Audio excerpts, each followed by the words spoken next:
Muy buenos días, queridos oidores, veedores, masticadores, bebedores, regurgitadores y todos los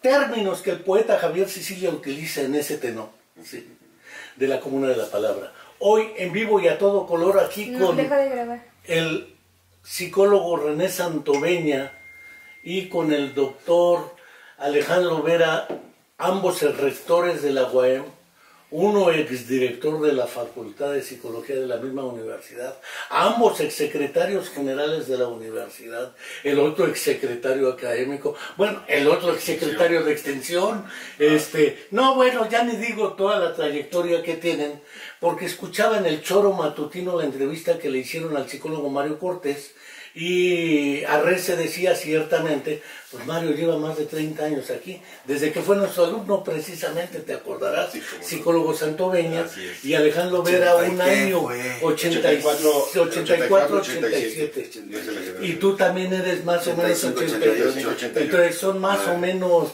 de por esa época, y fueron ambos nuestros alumnos, tanto del psicólogo Santoveña como de su muy distinguido servidor. Esta ocasión no quiero dejar de recordar que se cumple un año más, ya el cuarto año consecutivo, después de la desaparición forzada de los 43 estudiantes de la Escuela Normal Raúl Isidro Burgos de Ayotzinapa, Guerrero, y la mentira histórica pende sin ser aclarada. Se cumple ya prácticamente el quinto año y más de tiempo de la desaparición de nuestra querida estudiante de Psicología Viridiana. Le mandamos un saludo a Angélica desde acá, sabe que no está sola, y además se encuentran dos tráileres con una cantidad espantosa de muertos. Recordé al poeta José Gorostiza a propósito de su poema larguísimo, críptico, Muerte sin fin, porque es re difícil ese poema, larguísimo además, a propósito de un vaso con agua. Y la muerte cabalga en caballo de hacienda, como nosotros. Y hoy, en prácticamente 40 minutos más, la Universidad Autónoma del Estado de Morelos se verá envuelta en un movimiento legítimo de huelga por parte de los trabajadores académicos y administrativos de nuestra universidad, que son prácticamente 6,000 familias. Pero no solamente son ellos, son 40,000 y más estudiantes. Pero no es solamente ello, es toda la economía de servicios que alrededor de las instituciones escolares que tiene la UAM en todo el estado, también desarrollan sus actividades económicas y de producción con un impacto devastador para la economía, el desarrollo de la educación en el estado, y sin embargo Grácula, o Graculín, o cuando hablábamos del teatro fantástico de Gracolín y Gracolandia, en realidad patean el bote y se desentienden. Y naturalmente 10 universidades en cadena siguen con el riesgo también de ya carecer de recursos y declararse en quiebra, como lo hace la UAM, la Universidad de Zacatecas, la Universidad de Michoacán, Guerrero, Sinaloa y otras más, que el Tabasco. Podemos mencionar varias. Y pues lo primero que quisiera plantear aquí a propósito, ustedes que ya la vivieron en carne propia, que saben que no les dan pesos y centavos, sino les dan puro documento para ejercer transferencias, en términos de nómina, en términos de planta no reconocida, jubilados y pensionados que también entramos en juego en esta dinámica, pues podemos plantear, bajo su experiencia, cómo reciben la universidad. Después del maestro en ciencias Gerardo Ávila, te toca prácticamente del 2000 al 2006. 2001, de enero de 2001 a enero de 2007. Y del 2012 a 17, finalmente 17, hacia finales del 17. Y ahora el doctor Gustavo Urquiza Beltrán, de finales del 17, más lo que se acumule, ya prácticamente va a cumplir un año. Sí. Y el periodo intermedio del doctor Fernando Bilbao Marcos, sí hemos visto un crecimiento. No me gusta a mí el término dramático porque tiene una connotación lastimera y negativa, pero sí un crecimiento sumamente impresionante, significativo, y que el Estado mexicano y los gobiernos que lo encarnan, tanto federal como estatal, han hecho mutis y no han observado en su exacta dimensión lo que significa pasar de 20,000 a 40,000 estudiantes, de una cantidad de doctores en el Sistema Nacional de Investigadores, etcétera, etcétera. Me callo. Empezamos con el psicólogo Santobella, si no me detengo me alcanzo, para que empecemos cronológicamente. Psicólogo. Cuando me corresponde iniciar la gestión como rector en el año del 2001,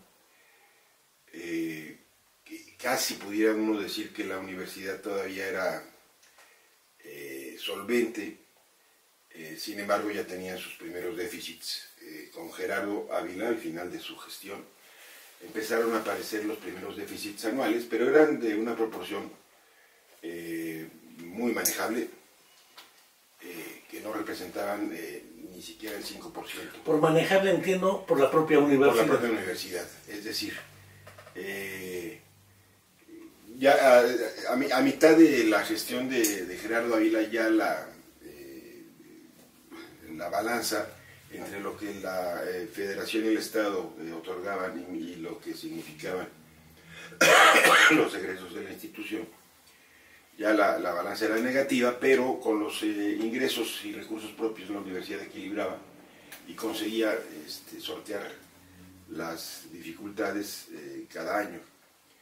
De manera tal que cuando yo inicio el déficit que para el año 2000 se había alcanzado, apenas era de un dígito, de 1 o 10 millones de pesos, una cosa así, ¿no? Sí, era una cantidad realmente menor. Pero como quiera que sea, ya era un primer signo que señalaba esto. Voy a estar insistiendo en una fecha, Enrique, que me parece que no es, nunca es en demasía señalarlo. ¿Dónde se ubica todo esto? Es en el momento en que el gobierno mexicano, después de una mutación de criterios para la asignación del presupuesto, en el año de 1989, es un año que como pudiéramos considerar un punto de inflexión, porque ahí, independientemente de las desigualdades entre las universidades, en donde claramente Guerrero y Oaxaca eran universidades muy castigadas. Puebla. Pocos años antes sí, pero para el momento del 89 no tanto. Y otras universidades, por supuesto la UNAM y algunas más, tenían circunstancias respecto a las otras más ventajosas. Morelos estaba por abajo de la media, y sigue por abajo de la media en el 89. Y ese año es decisivo porque a partir de ese año el presupuesto se convierte en inercial, se le llama, es decir, se le otorgan el irreductible más lo que el índice inflacionario establece para cada año, dejando el crecimiento de las universidades en las bolsas de recursos extraordinarios, cuando antes no era así. Que no son regularizables. Entonces, más o menos, esto es concomitante con la aparición de otras políticas de el financiamiento público del gobierno mexicano en salud, en ciencia y en educación. Habría que checar en qué año exactamente surgió, estuve a punto de hacerlo ayer y por alguna razón se me olvidó, el Sistema Nacional de Investigadores. Pero es semejante la política esquizoide que se aplica ahí, que lo que significa el financiamiento de la salud y la educación en el país. Es decir, se fraccionan las maneras de otorgar los recursos, y entonces en términos de la política competitiva de los gobiernos neoliberales nos ponen a competir a las universidades como si fuéramos iguales, ¿no? Y entonces de repente el Colegio de México tiene que competir contra la de Oaxaca, ¿no? Como si fueran equivalentes. O Morelos contra Nuevo León. Sí, ¿verdad? De manera completamente surrealista el asunto. Y se deja, cuando hablo de inercialidad en el presupuesto, es que es literal, se debe de entender que es literal. Cuando era rector el doctor Montalvo, la universidad tenía 515 plazas de trabajadores administrativos.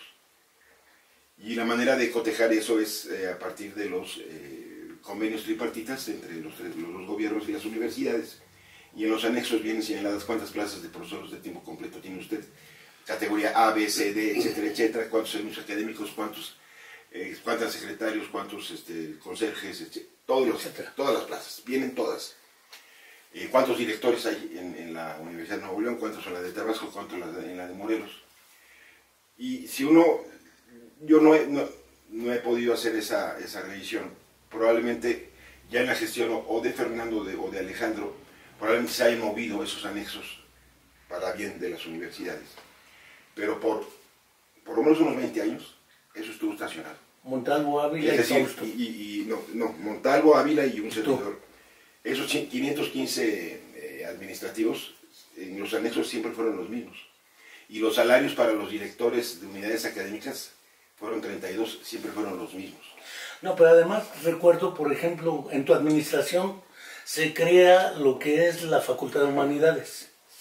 Cuando la doctora Alicia Puente Lutero y se estrena con la doctora Puente Lutero. No, la Alicia Puente Lutero es la segunda directora. Es Ana María Chávez la primera. Y cuando les autorizaban el presupuesto te daban para que crearas el edificio, tuvieras la planta docente, pero no los administrativos. Pero eso que me estás diciendo de humanidades lo tienes que replicar en farmacia, en artes, en los centros de investigación que se han creado, en todas las escuelas que se han creado después del 89 en la universidad, que son la gran mayoría de las existentes, y por supuesto los centros de investigación. Si le estás hablando como el 70% de unidades académicas y de investigación que tiene actualmente la universidad, todas han nacido bajo ese esquema. Es decir, se le da dinero para construirlas, para equiparlas, dotarlas de acervo y tener planta de profesores de tiempo completo. El resto, quién sabe de dónde salga. O el gobierno esquizoidemente supone que de algún brebaje que cultivan las universidades deberá de surgir. O lo dejan en manos de los estados. No, pues ya eso que lo ponga el estado. Pero en ninguna parte del convenio tripartita viene señalado así, ¿no? Siempre viene muy protectoramente, en la medida de sus posibilidades financieras, la federación otorgará el recurso tal a la universidad, ¿no? En la medida de sus posibilidades financieras. Pero se ponen a crear unidades académicas y le alientan al rector, por ejemplo, en el primer año del gobierno de Peña Nieto, a que, en tanto que se pretende alcanzar un 40% de cobertura de matrícula de educación superior, entonces, órale, alienten la educación en bachillerato y en nivel superior. Así lo hacen varias universidades, entre las cuales está la de Morelos, que me parece que además es una política sensata. No excluir, digamos, a tanta población en edad de estudiar. Y solamente fue válida durante la primera generación que ingresó a las universidades en aquel entonces. A partir de la segunda generación que ingresa gracias al Espíritu Santo, porque no nos mandaron nunca más recursos. ¿Sí?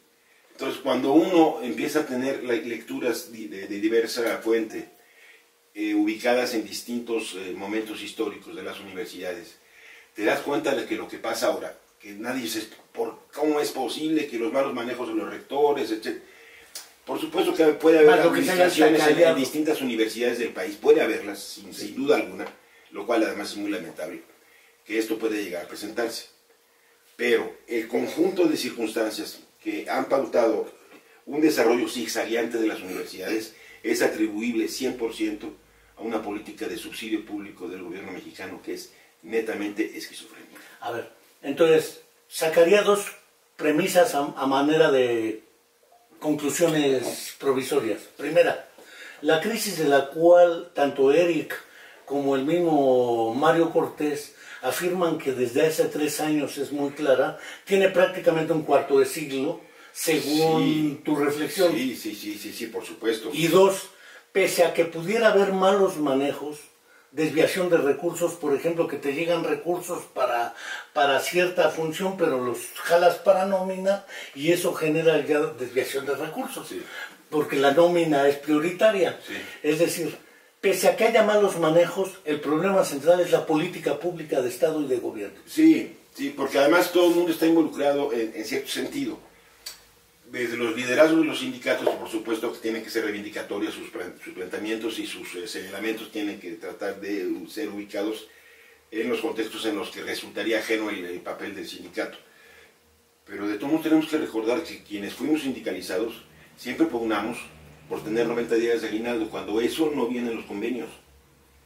Y cuando o sea, el lo que Estado dicen no te los da los convenios, 90 días. mi querido Enrique, es 40 días. No dice nunca 90 días. ¿De dónde salen los otros 50 días? ¿Quién sabe? Tenemos que hacer magia, pero quién sabe de dónde salgan. Pero eso va acumulando generación contra generación. ¿Sí? Y entonces también somos corresponsables, ¿eh? Porque si se trata de... No, pero es que los últimos 3 años... No, pues es que desde que nos pasamos de los 40 días para acá, yo como rector soy responsable. Ávila. ¿No? Gerardo le tocó recibir un sindicato que ya tenía 42 días, que era el del administrativo. Sí. ¿No? Entonces, desde Montalvo 2 días. Sí, o sea, este es un asunto que viene de mucho atrás. Un cuarto de siglo. Pero sí, 30 años, que además concuerda más o menos con los 6 sexenios neoliberales que ha tenido este país, ¿no?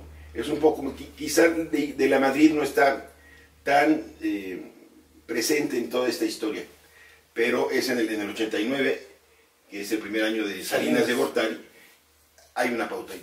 Habría que checar, lo dejamos de tarea si les parece, en qué año nace el Sistema Nacional de Investigadores. Órale. Pero esto debe ser bastante paralelo o muy cercano a esta trama, porque lo del Sistema Nacional de Investigadores es también una forma a través de la cual el gobierno se inventa una fórmula que verdaderamente hace un rompecabezas y que ahora un tiempo completo, por ejemplo Alejandro, su salario se estructura por 3 fuentes diversas.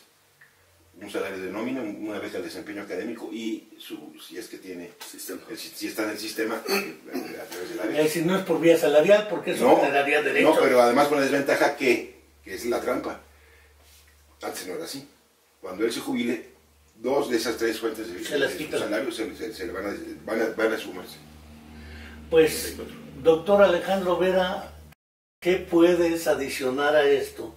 Porque además tú muy recientemente enfrentaste como rector a un gobierno que pese a su consigna todo con la UAM, nada contra ella, en realidad su práctica fue la inversa, todo contra la UAM y nada para ella, porque argumentaba que tú carecías de legitimidad y todas esas argucias que dio su secretario de Hacienda, Michel Luna. ¿Cómo la ves? Juan Carlos González, el director del 5, yo creo que lo calificó magistralmente. Teníamos una cita pendiente con el neoliberalismo y ya llegó. Y no nos agarró por sorpresa, ni en términos ideológicos, ni en términos de proyecciones presupuestales. Creo que desde que está René, la universidad tuvo siempre el cuidado de estar haciendo proyecciones actuariales, ¿no? Porque además era un requisito para participar en algunos fondos concursables. Cierto. Para reformas estructurales. Y ya veíamos que el 2017 iba a ser el año de quiebre de la universidad. Y el 2018 iba a ser ya. O sea, la situación más crítica, donde el 50%, y ahí están los estudios actuariales, que no nos dejarán mentir, sí, el 50% del presupuesto de la universidad iba a estar comprometido a prestaciones, cuando se dice no reconocidas, quiere decir prestaciones que no están contempladas en los convenios de subsidio ordinarios, pero que están legalmente establecidas en los contratos. Pero que no reciben presupuesto desde Hacienda para atenderlos. Y no hay presupuesto. Y el sistema de pensiones y jubilaciones. Y es así. 2017 cerramos con un déficit de cerca de 800 millones de pesos de un presupuesto de 1.600. Es decir, el 50% proyectado en los estudios actuariales, ahí estaba. Y para 2018 se preveía ya un 75%. No sé cómo vayamos a cerrar, pero yo hablando con el doctor Urquiza, hacía un recuento de que recibí la universidad con una nómina de 49 millones, casi 50 millones de pesos en jubilaciones. Entregué la universidad con cerca de 250 millones de pesos y él preveía más de 300 millones de pesos para el 2018. Es decir... Nada más de jubilados. Nada más de jubilados. Y pensiones. Nada más. Entonces, me parece que no nos agarra por sorpresa, y desde que estuvo René en la rectoría, después Fernando, el tiempo de transición que estuvo Víctor también, y luego todo el periodo en donde yo estuvimos haciendo gestiones sistemáticas para que se resolviera este problema y para particularmente el Estado reconociera las jubilaciones de los trabajadores universitarios, porque no nos las dimos nosotros, las dio el Congreso en 1967 en su ley orgánica. Después se traslada a los contratos colectivos, pero ya estaba reconocida por el Congreso. Entonces, a las dos premisas que extraía de la exposición del psicólogo Santoveña, podríamos adicionar otra más. Por lo menos los últimos 20 años de la administración por los rectores de la UAM, previendo esta situación y además viviéndola, no cesaron de gestionar la resolución del problema, pese a no haber obtenido respuestas satisfactorias. Y en gobiernos, ¿no?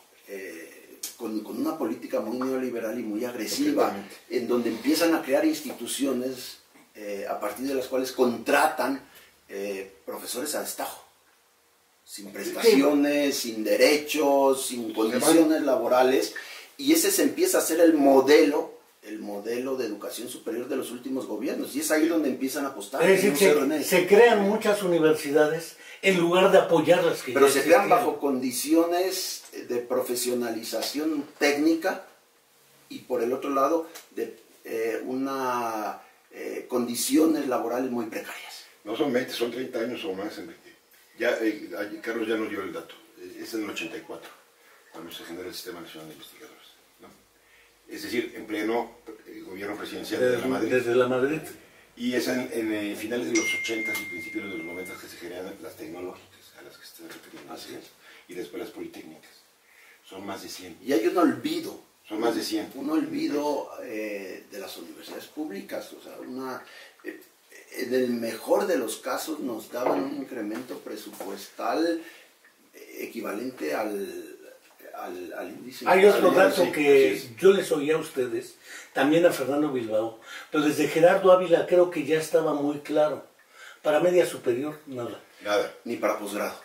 Y entonces, de donde dijera irónicamente René Santoveña con su estilo muy británico, pues ha de ser el Espíritu Santo o el elixir de la eterna juventud. Mira, la Universidad de Autónoma de San Luis Potosí tenía bachillerato al igual que la de Morelos. Y insistentemente, durante varias gestiones del gobierno federal, se estuvo buscando que las universidades públicas estatales se desprendieran de las preparatorias. Cosa que en algunos casos es brutal. Por ejemplo, pensar que Guadalajara, como universidad, se elimine sus bachilleratos, es hablar como del 65-70% de Sinaloa, Guerrero. No, pero el caso más acusado es Guadalajara, tiene más de 100 preparatorias. Pero también históricamente la raíz de las universidades está en el bachillerato. La nuestra. No, la nuestra particularmente. Ahí nacieron. La nuestra. Por ejemplo, hay universidades en donde están recibiendo por parte de la federación casi 75,000 pesos por alumno, y nosotros estamos en 20 y tantos mil por alumno de subsidio federal. Es decir, si nos dieran los 75,000 pesos, la universidad no estaría en esta situación. Y las prepas entonces tenemos unos 4 más. Por lo entonces, pues de aquí a diciembre. No, porque de un presupuesto de 1,000 millones de pesos, 1,100 debe andar ahorita el presupuesto federal a la universidad, sí, pues se iría a casi 3,000 millones. Entonces no tendría este déficit que tiene si le dieran ese trato justo a la universidad. Y si además reconocieran el valor que tiene la universidad, porque es la universidad que en este momento ocupa el 5º lugar, sí, de todas las universidades públicas estatales que están en el CUMEX. ¿Cuántos alumnos son de media superior? ya que no recibimos como universidad presupuesto para media superior, ¿cuántos alumnos y cuántos docentes tenemos? Es decir, ¿cuánto del gasto y del presupuesto de la UAM implica educación media superior? Que tampoco hay presupuesto para ello. Una cuarta parte. Si son 1.100, prácticamente 300. Una cuarta sí, parte. Sí, deben ser cerca de 10.000 estudiantes en el nivel medio superior. Es decir, un poco más probablemente, pero... 10.000 sería la cuarta parte. 20%, 25% más o menos. Entonces, es una cantidad importante de recursos. Ahora, que aunque hubieran hecho ustedes un mal manejo, eso no explica la naturaleza del problema. Y es que, para aclarar, ni siquiera llega a mal manejo, porque hasta 2017, Enrique, la universidad en el ámbito de su autonomía no estaba contemplada dentro de ciertas disposiciones legales y el Consejo Universitario estaba facultado para poder redireccionar el presupuesto y el subsidio. Sí. A partir de 2018 no, porque entra la ley de disciplina financiera y ya las universidades están contempladas. Ahí hay un cambio importante en el marco legal que le aplica a la universidad. Así es que ni siquiera llegó a malos manejos. Digo, por eso libró las auditorías René, libró las auditorías Fernando, Víctor, yo estoy librando prácticamente todas. ¿Por qué? Pues porque no nos puede encuadrar el supuesto desvío de recursos, porque en el ámbito de la autonomía se reconocía que podíamos nosotros tomar recursos para cumplir con nuestros contratos colectivos, ¿no? Esto es algo que siempre estuvo reconociendo la Secretaría de Educación Pública y nunca fue del desconocimiento de las autoridades de educación de nuestro país. Así es que ni siquiera llega a malos manejos. Ahora, también hay que aclarar y precisar que el sistema de jubilaciones y las prestaciones no reconocidas son la causa de la crisis. Me parece que los bajos salarios que reciben los profesores de las universidades públicas y particularmente la nuestra han justificado mecanismos de compensación a través de un sistema de prestaciones que se van dando para ir generando pues, ciertos equilibrios que compensen los desajustes propios de estas políticas neoliberales que han afectado el poder adquisitivo del dinero y del salario. Entonces, me parece que la solución al problema de estas universidades y de la nuestra es una solución política.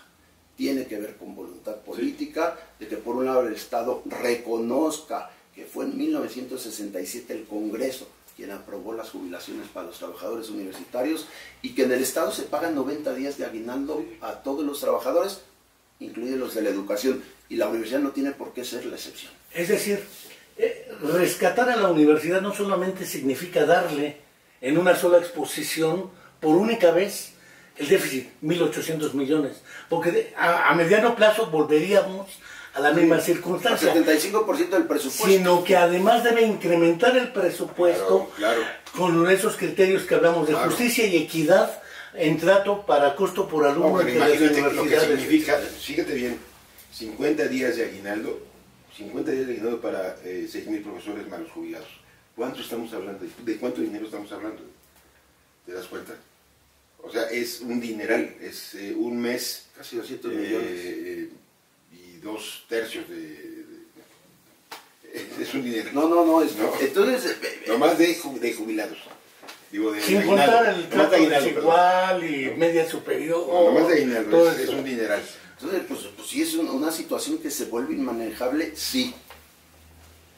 Ahora, el crecimiento de matrícula explica el déficit y la mala planeación explica el déficit, no. ¿Por qué? Si no hubiésemos ejercido el recurso que se nos dio en la ampliación presupuestal autorizado por el Congreso y por la Federación en crecimiento de matrícula el primer año y segundo, que fue cuando lo hicimos, hubiésemos tenido que devolver el dinero.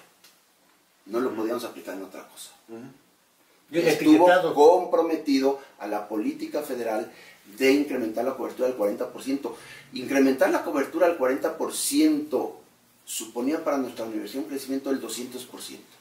Solo logramos avanzar en este sexenio el 5%, pasar del 30 al 35% de cobertura.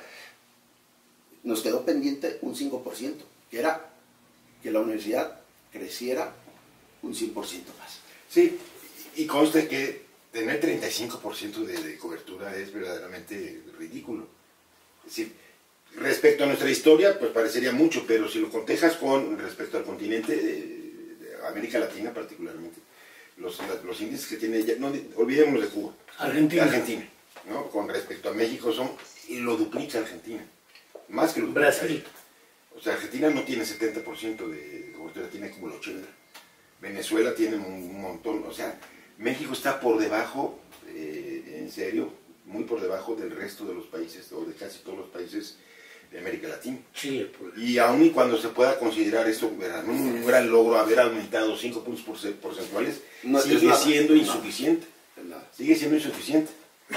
Y todo el mundo se explica, ¿y qué hacen los jóvenes? ¿No? Y entonces el nuevo presidente está con una política, pues, nadie sabe muy bien si va a ser exitosa o no, pero darle a los ninis 3.600 pesos, bueno, 2.400 a uno y 3.600 a otro, dependiendo del caso, si es para capacitación o como apoyo, a 3 millones y tantos, ¿no?, de jóvenes. Son muchos más, Enrique, ni siquiera son esa cantidad. Claro. Es más la cantidad que se queda afuera, ¿no? Y entonces todos los años la gente voltea a un lado, no, voltea al otro. Desde hace 20 años, esa es una cantidad sistemáticamente que se replica año con año. Sí, lo que pasa y es que después también, todo el mundo se pregunta, ¿y por qué tanta delincuencia en el país? ¿Y por qué tanto? es que también, claramente Un sistema excluyente. si la planteamos a la inversa, Completamente excluyente. tampoco es cierto que todos los jóvenes deban ir a la universidad. no estoy Hay de un acuerdo, abandono estoy del de acuerdo, campo. Estoy de acuerdo. Hay Estoy de acuerdo. flujos migratorios internos, Sí. porque el campo ya lo único que promete es la muerte Sí. o la violencia institucionalizada vía delincuencia. No es que todos Y- deban o no ir a la universidad. Claro. Al menos los que tienen el interés De hacerlo, y los motivos sociales para hacerlo, que tengan deben de donde tener ir. la oportunidad. Es decir, en principio todo el mundo tiene derecho a asistir, Así es. pero no todo el mundo tiene la obligación de ir, ¿no? De acuerdo. Esas no son excluyentes y son igualmente válidas. Pensar en una cobertura del 100% en ningún país. No. Ningún país. Cuba en sus mejores momentos lo pudo hacer, pero tampoco la planificación cubana daba para que algunas gentes llegaran nada más a bachillerato, no más. Entonces, digo, como sintetizando, ¿dónde encontramos la explicación al problema financiero de la universidad?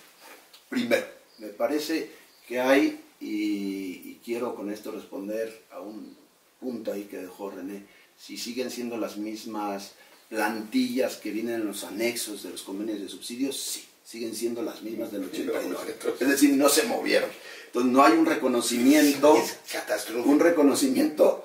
Son 30 años paralizada la inversión en Si tú educación. ves los convenios que se firmaban a Con Montalvo principios y ves los de ahora, tú vas a ver que no hay cambio. Es más, nos dan presupuesto, por ejemplo, para pagar vicerrectores, Sí. pero no secretarios. Entonces, bueno, Sí. una locura.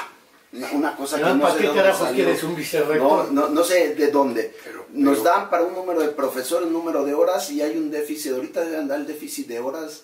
Nos pagan 15,000, debe andar un déficit de 20,000 horas. Y son estas docencia. asimetrías y estas circunstancias completamente cambiantes que ha tenido la universidad y que se expresan en lo siguiente. Montalvo como rector sí tenía las 515 plazas de trabajadores administrativos, pero tenía más de 300 plazas de profesores de tiempo completo en el anexo, y en la universidad no había más de 20. No quiere decir que ese dinero obrara en las arcas de la universidad, no. No, claro. Simplemente decía que la universidad no había puesto en actividad a un recurso que le pudo haber llegado desde ese año y que lo tuvo ahí durante No, mucho y tiempo. que es reconocido que con el maestro Ávila ese crecimiento en doctores, tiempos completos. Se da al final de la gestión de Montalvo, pero mucho por el impulso de Gerardo. Claro que estaba en investigación. Entonces, tema uno. No se ha reconocido el crecimiento histórico Así es. que ha tenido la universidad. Dos, no se han reconocido las prestaciones que históricamente ha sancionado la autoridad laboral y que se han reconocido como prestaciones legales y legítimas de los trabajadores universitarios. Ahí tenemos otra explicación. Siguiente, se les olvidó, al menos en esta administración, que el crecimiento de las matrículas suponía aumentar el presupuesto cada año y no solo un año. Claro. ¿Por qué? Porque las matrículas se normalizan a los 4 años. Sí. Entonces nos dieron casi el 50% de incremento al presupuesto por parte de la Federación para crecimiento, pero después se les olvidó el segundo, el tercero y el cuarto año. Entonces tú no le puedes decir al alumno, pues vas a ser graduado del primer año porque ya no te puedo dar estudios del segundo año. Entonces va a ser de una sola no vez. normalizaron el presupuesto. Son edificios por todos lados. Una lucha que hemos dado las universidades en el seno de la NUIS es el presupuesto plurianual para las universidades. Si lo decimos como... Creo que desde que tú estabas. Desde que estaba Gerardo. Como decían Ayotzinapa, fue el Estado. Podemos decir las crisis de las universidades, el Estado. Sí. Pero Los gobiernos. esto que te estoy diciendo se replica casi de manera idéntica, no idéntico, pero muy semejante en salud. Te dan dinero para construir el hospital, ¿no? Sí, y te dan dinero para instalar el quirófano y el equipamiento y esto y lo otro. Pero no te dan dinero para el director del hospital, no te dan dinero para las enfermeras, te dan dinero quizá para algunos de los... Ni para el personal administrativo. O sea, dices, ¿qué es eso? O sea, y entonces, ¿qué historia tenemos? Este año, a principios de año, se inaugura en Azochapan, vino el secretario de Salud, si no me equivoco, Narro, Sí. a la inauguración Sí, bueno. Del hospital. del hospital, Sí. y ponga los 15 días, ya no está. Ya, desmontaron hay un problema creo que de instalaciones, Desde instalaciones. ¿no? Y hay un problema de sismo también. Entonces, ahora, la otra cosa, aparte de la normalización de las matrículas, tiene que ver con las asimetrías en la asignación del presupuesto para las universidades. Sí. No se nos reconoce como una universidad de investigación cuando somos una de las más potentes universidades públicas en investigación, Sí. con el porcentaje más alto de profesores dentro del Sistema Nacional de Investigadores. Entonces, también ahí pues, hay unas diferencias enormes en la asignación del presupuesto federal. Creo Creo que... que... puntilla la da el terremoto, que además le pega a la UAM bien Sí, duro. durísimo. Pero llegó el presupuesto federal para la reconstrucción de todos los edificios. Eso me tocó gestionarlo y fueron más de 800 millones que dio la federación y 400 millones que tenía que entregar el gobierno al Estado. El problema es que ahora están agarrando el programa de escuelas al 100 para poner la participación estatal. Yo espero que el rector no vaya a firmar esa atrocidad, porque es mezclar un fondo de contingencias con un fondo que tiene que ver con un fideicomiso derivado de un préstamo que sacó la Secretaría de Educación Pública para fortalecer la infraestructura educativa. Entonces, bueno, pero es otra cosa. Entonces, esta parte, ¿no?, de que no se nos reconoce como una universidad de investigación con nuestro potencial, nuestra capacidad, y se nos da un subsidio muy por debajo, también agudiza. Y la otra, en el Estado, pues es que hay un compromiso constitucional de que se entregue el 2.5 del presupuesto total de egresos del gobierno del Estado a la universidad, 2.5%, y solo ha entregado el 1.8%. Es decir, Sí. el gobierno del Estado tiene una deuda con la universidad de más de 1.000 millones De casi de del pesos. déficit. Déficit. Entonces, ahí hay una situación grave y delicada. El gobierno no ha cumplido con el mandato constitucional. Entonces, ese también es un problema que explica el déficit. Ahora, ¿se agudiza en mi administración? Sí, pero yo ya recibí casi 300 millones de pesos en déficit. Sí. A ver, Yo ya no tenía. Yo no recibo directamente de Fernando la universidad, la recibo de Víctor, pero Víctor estuvo 2 meses. 2 meses. Y no tenía la primera catorcena para la nómina. No tenía dinero. Y el déficit de la universidad eran 300 millones. René, siendo secretario de Educación, gestionó, peleó y luchó porque se nos diera un préstamo Sí. de 200 millones de pesos para poder salir adelante. Sí, para terminar el año. Porque la universidad no podía ya salir. Entonces, desde ahí ya veníamos con 300, pero solamente 40 y tantos millones en pensiones, jubilaciones. Ahora vamos a casi 300 y pico, Sí, más sí. prestaciones no reconocidas, pues, que son otros 500. Y las pues, ahí plazas no está, reconocidas. las plazas y el posgrado y el estímulo al desempeño. Yo Sí. le decía a las autoridades educativas a nivel federal, ¿qué le digo a los maestros? Que ya no produzcan y que Sí. ya no suban de nivel. Digo, ahí Nos dan 15 uno tiene millones que y explicar pagamos por casi qué, la 100. por qué la universidad creció tanto en estas áreas, particularmente en lo que es generación del conocimiento. Porque es de las pocas universidades del país que tomó el riesgo de decirles que yo no me voy a quedar en el 30% de estímulo a los profesores de tiempo completo. Porque ahí sí es lo que se te dice en el convenio. Te voy a dar recursos para el 30% del profesorado de tiempo completo. Ya si tú les das a los demás, ya es por tu cuenta y riesgo. Eso sí, lo ha asumido la universidad y sí le cuesta ya muy caro. Pero si nos hubiéramos quedado en la política que está fijada por el gobierno federal de solamente 30%, El 30% yo te aseguro que no habría con promedio nivel 98. con promedio nivel 5. Sí, sí. Te lo dan Habría 30% con mucho promedio nivel menos. 5. Habría la mitad. No, la planta no sería la que... No, no tendríamos esa planta. Porque lo que hizo posible el crecimiento, primero sostenimiento y después crecimiento de esa planta, es que sabían los profesores de tiempo completo que aquí la calidad se reconoce. O sea, basta mostrar calidad para que la universidad te dé la beca que te corresponde. A diferencia de otras universidades en donde, señor, usted tiene mucha calidad, pero la verdad es que le queremos decir que nos acepte nuestras disculpas, pero no tenemos el recurso. No nos llega. A ver, ¿No? por razones obvias, yo supongo que pudo haber explotado esta pelotita en el periodo de Alejandro Vera y desde el año pasado pudo haberle estallado a la huelga. Sí. Ahora le estalla a Gustavo Urquiza, pero es algo que, sin prejuzgar los motivos Claro que lo que sí, impidieron pero ahora, no, pero pero ahora tienes sí, razón. A y ver, tienen razón los pero si el año trabajadores, pasado así, Alejandro Vera no pudo pagar, no pagó. o sea, era motivo de huelga. Tú diste también alguna vez como pagarés, me acuerdo, Sí. porque no sí. podías para cambiarlos. Pero antes sí se pagó, ¿eh? Sí, pero dio unos pagarés de que me comprometo a pagar. Sí, pero y cuando salí se terminó de saldar todos los adeudos. Los pagarés a los trabajadores. Imagínate Los una estímulos, universidad digamos, nuestros dando pagarés. pagarés. Yo les puse un cochinito a cada uno de los profesores porque ya cuando lo rompieron Entonces, ya era una la si te das cuenta, es un tema que se ha agudizado, sí, pero que tiene... Pero por lo que haya ver con sido, unas no te políticas estalla la huelga neoliberales. así. Pero Estalla ahora. Es que, Enrique, a mi Es juicio, bien legítimo. la huelga debía de haber estallado el año pasado. A mi juicio también. Ahora, Dios, no sé si va a estallar o no estallar, entiendo que sí, que ya la asamblea... Yo creo que Yo creo que ya en este momento de debió haber alrededor de estallado. Era a las 12. Ya A las estalló. 12. Entonces, bueno, estalla la huelga. El escenario es complejo. Sí. El escenario es complejo. Ahora sí tiene que entrar la autoridad local y llamar al gobierno del Estado.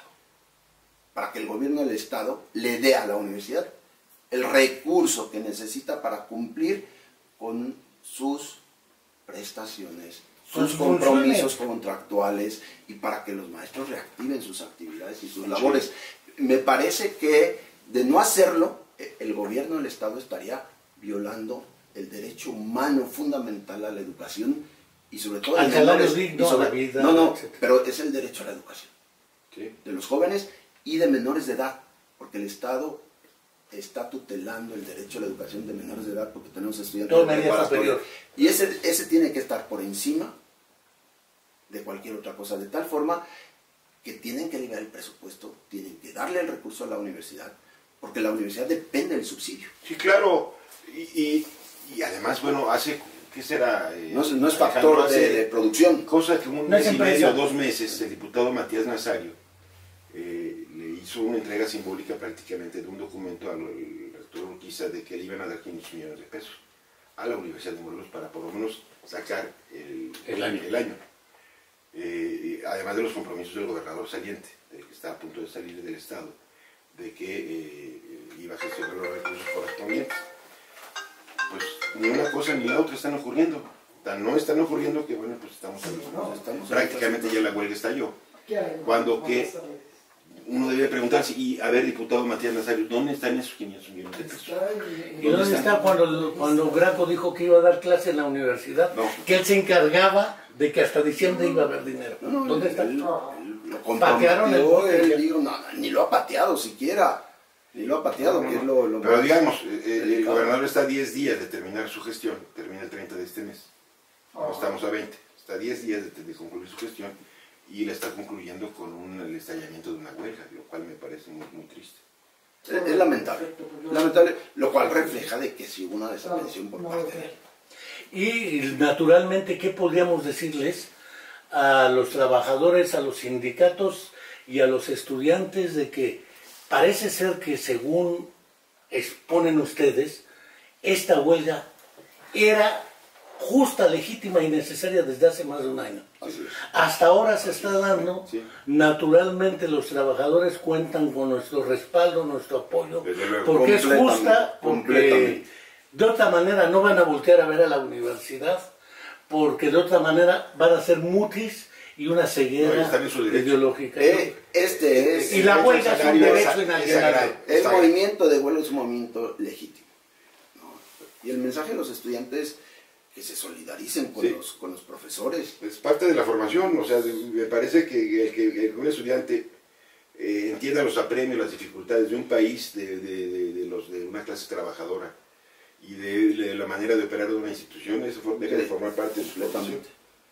Y entonces me parece muy, incluso hasta pedagógico. En costo por alumno, en presupuestación de educación media superior, en jubilados y pensionados, en prestaciones salariales conquistadas por los sindicatos laboral, política y legítimamente, y desde luego en no estancar inercialmente los presupuestos de modo tal que se mantienen según gastes, aunque gastes más en lo que reconocen. Sí, con lo mínimo, en algunos casos hasta fue debajo de Sí. la inflación. Sí, y el problema es tan grave que la siguiente catorcena es la semana que entra. Sí. ¿Eh? O sea, dentro del 26. O sea, estamos, en una Estamos a situación 20, dentro de 6 días corresponde el pago de la siguiente catorcena. Es decir, prácticamente la universidad tiene que estar ahorita en la consecución de recursos para 2 catorcenas en lo inmediato.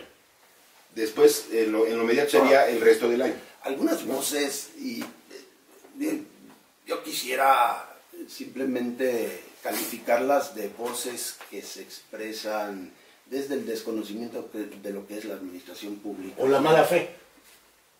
Bueno, en algunos Dejámoslo casos de la podría- ignorancia. ¿no? Dice, ¿y por qué crecimos tanto? ¿Y por qué si no tenían? Pues simplemente no habíamos tenido el recurso, Sí. porque eran fondos concursables. El programa de crecimiento de matrícula y expansión de la oferta educativa eran programas a concurso. De tal forma que si nosotros no hubiésemos participado, no hubiéramos tenido ese dinero. Sí. Y ese dinero era para eso. Para nuevas sedes, y así lo decía la convocatoria, nuevas sedes fuera de los campus Sí. establecidos. Sí. Lo que es la regionalización. ¿Cierto? Y así estaba la convocatoria. Los que quieran que participen, y concursamos. Y Los nuestros que no, proyectos académicos fueron bien valorados. En infraestructura, fíjate, logramos bajar a lo largo de mi periodo casi 2.000 millones. Que no, es brutal. ¿Quién? ¿Quién? No, ¿Quién? nadie, no. ¿No? Más bien lo que se hizo durante 6 gestiones, más o menos se hizo en la tuya. Sí. Entonces tú dices, Sí, claro, pero las gestiones anteriores no tuvieron las circunstancias Sí, sí. que y estos Alejandro programas, tuvo y estos programas que estaban y a que la concurso. administración supo Sí, entrar. sí, sí. Porque No, tampoco y existían antes. nunca hubo tanto dinero para infraestructura Sí. educativa como hubo Como hubo en el gobierno esta- de Peña en esta Nieto, gestión, sí. la verdad. Es decir, Ahora, ni un peso puso Graco, el gobierno de Graco. Todo es Todo es federal. Todo es federal. Todo es federal. Entonces, pues, está bien, digo, ¿por qué no agarraste ese dinero? No, ni siquiera No, había no se llegado puede. el dinero. Pero No se ni puede. siquiera había llegado el dinero. Sí. No, digo, extraña que algunos que han dirigido la universidad digan es que ¿por qué no planificar mejor ese dinero? Se hubiera como, no, espérate, no había llegado el dinero. Si no participas en el programa de expansión de la No oferta te educativa, llega. crecimiento de matrícula, no te llega el dinero. Estaríamos igual con el déficit del Sí, 50%. sí, sí, sí, sí. pues mira que el asunto es todavía complejo, podríamos seguir más y más tiempo, pero ya llevamos No, yo una creo hora. que necesitamos otro programa y ojalá los otros invitados vengan y también puedan sumarse a Abonar el análisis al examen Sí, porque histórico ni de- siquiera se está haciendo análisis a las personas, sino las condiciones No, porque y personalizar circunstancias yo creo que sería Es un examen a la evolución histórica de un problema de la institución. Claro, ¿No? pues no quiero dejar de No, al agradecerles, contrario. mis estimados, Muy bien. y no quiero dejar de agradecer a nuestros seguidores de la Comuna de la Palabra, y pues hasta la próxima. Un gusto, un placer.